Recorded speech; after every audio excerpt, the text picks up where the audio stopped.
Hey, hi everyone. So this tutorial, we're going to give an introduction to Sketchup Make. So Gabby will give a run through on the basic tools that you'll need to start building a 3D model. Great, thank you, Alicia. Yeah, so for this, we're specifically showing the version of Sketchup Make 2017. This is the last completely free and open version of this tool that works for everybody. So for the purposes of this exercise, we suggest you go to this URL given at the bottom of your screen here, which will take you to this page. On downloading older versions of SketchUp. There's various versions, and among the older versions are SketchUp 2020, 2019, they're pro versions, but SketchUp Make 2017, which, as I say, this is the free version, it won't expire. And when you download this, either the Windows or Mac version, depending on your operating system, you will have a folder containing various icons installed, and the icon you want in order to open it is this icon for the SketchUp app, not the style builder or the layout. Those are those we can ignore. So if we open SketchUp, you get to a page like this. And the first thing to note about this is that it's trying to persuade you to upgrade to the pro version. Or to another later version. So we want to ignore everything on this first page and go instead to the template tab down here. And under the template tag, you want to select the simple template using meters for simplicity. If you really want to use a template using feet and inches, do so at your own hazard. But I'd strongly suggest using meters. Certainly for our exercises, it'll be a lot less conversion for you to do in the background. So select this version using meters and simply start using SketchUp, and it'll take you to the simple interface. So what you have here, if we zoom out a little bit, is a completely empty landscape with just these three axes, the X, Y, and Z axes, and a little figure of a human in there for scale. The idea is that you might be wanting to use this for some kind of architectural modeling, so there's a person in there for scale to get a sense of what you're building. Just a couple of notes about the interface. Most of what I'm doing here, I'm going to be doing using the mouse. Again, it's much easier to do this with a mouse than with a trackpad. So try to use mouse if you can. And I'm going to mostly be selecting the icons from either from this bar across the top or from the menus, rather than using keyboard shortcuts. I'm going to use the keyboard as little as possible for this demonstration. Whenever I do use the keyboard, for example, to type in dimensions, whatever key I press is going to appear on the bottom left-hand corner of my screen. So I've just pressed the Z button just to give you an example. I don't think that actually did anything, I hope. So the first thing we're going to do on this this interface is go to the Select button on the icon here, select this little man, and then just simply press Delete on your keyboard. We don't want the little person in there for scale. We're going to use our own scale, and we're going to build from there.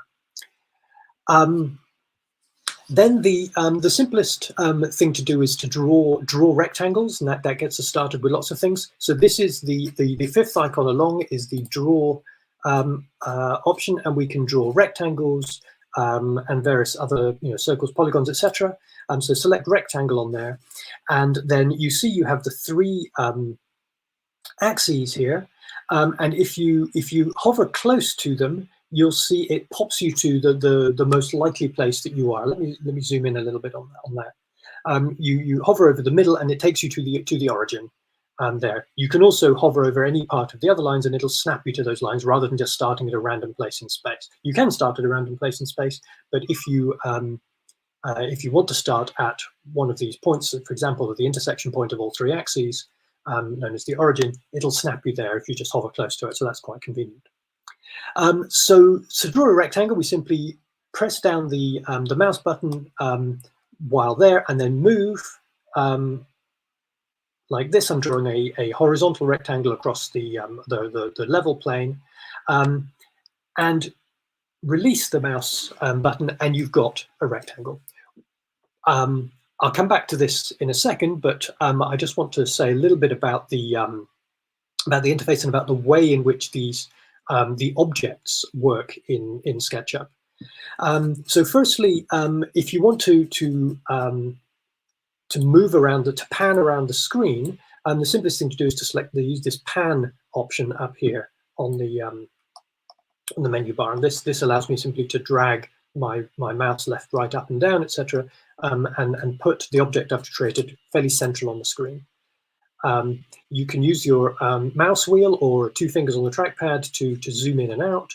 And this rotate button over here, this just rotates your view. This doesn't rotate the object per se, and you can rotate it either horizontally like this, or you can rotate it vertically, or any combination of rotating without trying not to get too dizzy from doing so. So I've got to a place here where I can see most of this object fairly clearly. I'm going to go back to the select button on the left there, and just want to demonstrate that. What we have here is we actually have 5 objects that we can do various things with. 4 of them are the edges of this object, of this rectangle that we've created, and you can see just about, if I select the edge will become blue, and as you may be used to with other software, if I Alt select, I can select several of them at a time. On Windows, I think that's Control select. Or is it Shift select on Windows? It's Control. It's Control select. Thank you. Or I can deselect them all. Or there's this plane in between those 4 edges, and those are the 5 objects I'm talking about. There's 4 edges and 1 plane, and those are separate objects in the sense that they exist slightly independently of each other. So I can select this plane and delete it, and I still have the 4 edges. Okay, I haven't deleted the entire object just by deleting the plane. I'm going to undo that delete and then show something else. If I select one of these edges and delete that, the plane no longer exists, because a plane has to be completely bounded by its edges. Otherwise, it would be infinite, and it's not a meaningful plane anymore. So deleting that edge gets rid of the plane. You can't have a plane without edges. You can have edges without a plane. So again, I'm going to undo that with Control Z, and the same is true of a 3-dimensional object. If once you have a 3-dimensional object, it has a volume, it has planes on all sides of it, and it has edges on all corners of those planes. But if you delete one of the planes, you no longer have a volumetric object. You just have a series of planes, and the plane has 0 dimensions. So this plane has dimensions, obviously, horizontally and lengthwise and widthwise, but it has 0 thickness. If you go to it there, there's nothing there that's measurable as a thickness for that plane. So if you wanted, for example, a model of a floor, you would have to give it some thickness. Even if it was only a centimeter, you'd have to give it some thickness in order to be able to do something with that object. Give it different textures on the top and bottom, that sort of thing. Okay, I'm going to delete everything now, just selecting all and deleting, and start again, just to do something maybe slightly more similar to what we would actually do if we were building an object, what we would do with the tutorial that you'll be following later, for example. So I'm going to go back to my creating a rectangle, and I'm just going to do the same thing I started with. I'm going to let the cursor snap me to the point of origin and start drawing a rectangle. But here, you can see in the bottom right-hand corner of the screen, the dimensions of my rectangle are currently 1.46 meters by 0.79 meters, and I can move it around to try and get the dimensions I want. But if I want a rectangle, at this point, I want the floor plan of 10 meters by 7.5 meters, rather than trying to, create that by getting to it, and I could be, stuck between, 2 10-centimeter values without being able to find the correct value. What I do instead is, as soon as I release the cursor, it creates a rectangle. It doesn't matter what size I created. It could be 1 centimeter, it could be 100 meters. Doesn't matter what size I've created it there. I release the mouse button. I don't click on or touch anything else, but I start typing in the dimensions I want. So I type in 10, and you see the number 10 appears in dimensions, and then comma 7.5, and I then press enter, and it gives me dimensions of 10 by 7.5. I'll need to zoom out in order to be able to see all that, because I was zoomed in a little bit too much. And so there is my rectangle of 10 by 7.5. Note that I typed 10, 7 full stop 5, but if I was using a continental keyboard where the expectation is that the decimal point in the number 7.5 was actually a comma, I would probably have to type 7 or 10 semicolon 7,5. Right. So just bear in mind, if you use the dot, the period, the full stop for decimal points, then use a comma to delimit the numbers. If you use a comma as a decimal point, use a semicolon to delimit the numbers. That's just potentially slightly confusing. So again, I'm using this rotate function just to put that into an angle where I can see reasonably well three-dimensionally what's going on there, because I'm about to give this a third dimension. But before doing that, I'm going to use this offset tool here to basically repeat my object inside the object. So I've got a rectangle currently of 10 by 7.5 meters. I select the offset tool and I go to the one of the edges, it doesn't matter which edge, and I start dragging inwards, and you see it's creating another identical rectangle, just smaller than it inside, and we can get it as small as we like, or we can get it to create an identical larger rectangle outside. It doesn't look like it's identical because the lower part looks a lot bigger than the upper part, but that's because of the perspective being slightly misleading here. But I want to create a smaller rectangle inside my large rectangle. And again, if I release the cursor, and before touching anything else, without clicking on anything else, I type I want 1, and that gives me the rectangle is 1 meter offset from the outer rectangle. So each of these areas here are 1 meter thick.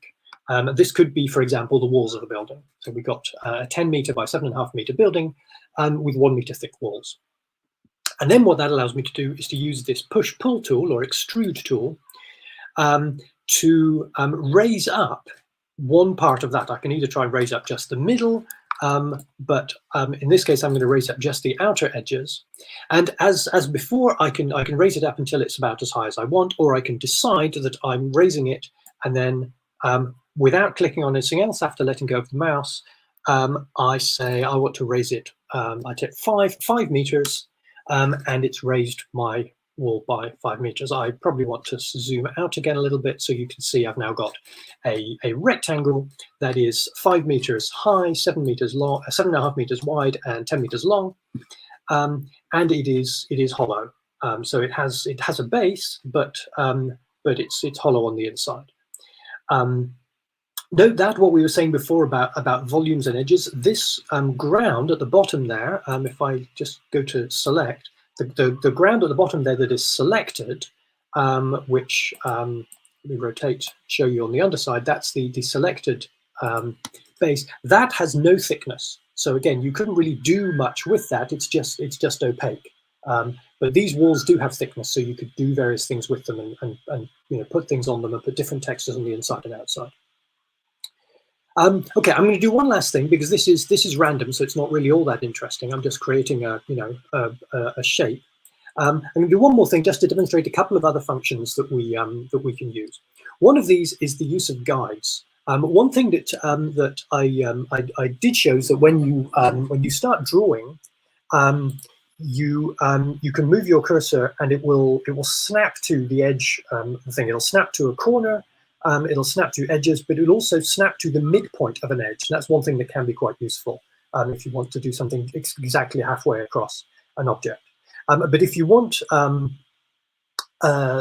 specific guidelines than that, you can use the tape measure tool, which will measure from the thing. So we know that these walls are 5 meters high. So if I simply start measuring from the top of the wall and I start dragging downwards, actually, it takes me to 2.5. It stops at the halfway point because it knows that's the halfway point. I could also have typed 2.5 in the onto the keyboard, and it would have given me that. Likewise, if I start dragging from this end, I can type 5 for it to take me exactly halfway across. So I've now created guidelines so that when I now want to do other functions, I can use the midpoint of the wall, that intersection of those two guidelines, as the midpoint of the entire wall, or I can use this this guideline here as the vertical midpoint of the wall at some point. And I'm going to do that because those guidelines, they're not part of the model, but they're just there to make it easier for me to work with. Because I want to make some features on this wall. So I'm going to switch to the circle tool over here. And starting at this very center intersection, I'm going to start drawing a circle. And I want to give it a radius of 1 meter. So it has a diameter of 2 meters there. And I've got a circle there. I'm going to draw another circle. That's maybe a little bit too big, but that's fine. I'll draw a slightly smaller circle. So I'm just going to pick a point there. I don't really care where on the wall this is now, so I'm just going to put that there. And I'm going to give this one a radius of, let's say, 0.75. So it's slightly smaller. And I'm going to do another one over here that is also 0.75. Or actually, why not? I can just select that circle, copy it, and paste it over there. So I've got one large and 2 small circles. And then a fun thing I can do with those circles is that if you remember that same push-pull tool we used to create the walls, we can use that to have the opposite function. We start with a, why is it not doing that? Let me just make sure I've not got anything selected. Use that push-pull tool to push that wall until it disappears. And I think that has worked. Yeah, so I basically pushed a hole right through. I haven't have a. Let me try that again. Let me do this the foolproof way. We know the walls are 1 meter thick, so I'm simply going to type 1, or perhaps -1. No, it wasn't -1. I wanted to type 1. Okay. Now there's a hole in that wall. If I go to rotate, I can see through that hole in the wall. You can see the wall has appeared on the inside as well as on the outside. Okay, so we've created that hole in the wall. Creating that hole, given that that was the last thing we did, if I am again in the push-pull tool, I want to do the same thing here, but I don't want all that fuss of figuring out how to make the hole in the wall. And I know the hole should be exactly the same thickness as the last one. If I simply hover over the inside of that circle and double-click, it repeats the last action. It makes the indent the same depth as the previous indent. So I've now created 3 holes in the wall with relatively little effort for the last 2. And again, I can see those holes from the inside as well as from the outside. So this isn't a particularly useful object. There's not much we can do with it at this point, but it gives you a sense of some of the tools that you might want to use with SketchUp. So I suggest you start playing around with SketchUp and you do what I've done. You just start making an object and make holes in it and make it funny shapes and see if you can give that base some thickness. As I didn't, and see if you can do other things. Maybe you can see if you can figure out a way to make a half circle hole in the wall rather than just mess around with it until you've got a feel for the interface. And then if you start the tutorial that Alicia is going to give you in the next series of videos, you'll already be comfortable with the interface. Is there anything else you think we should demo here, Alicia, or are we good? I think that's good. The only thing I would mention is that if you want to delete your grid lines or your rulers, you can go to Edit and delete guides, I think it was. So you can go to Edit and delete all the guides, or you can select the guides one at a time and just delete them that way. If you wanted to keep one of them but get rid of all the others, you can just delete them one at a time. Or as Alicia says, yes, you can delete the whole lot in one go from the Edit Delete Guides option. Yeah. Great. Well, thank you for that. Cool. Thank you.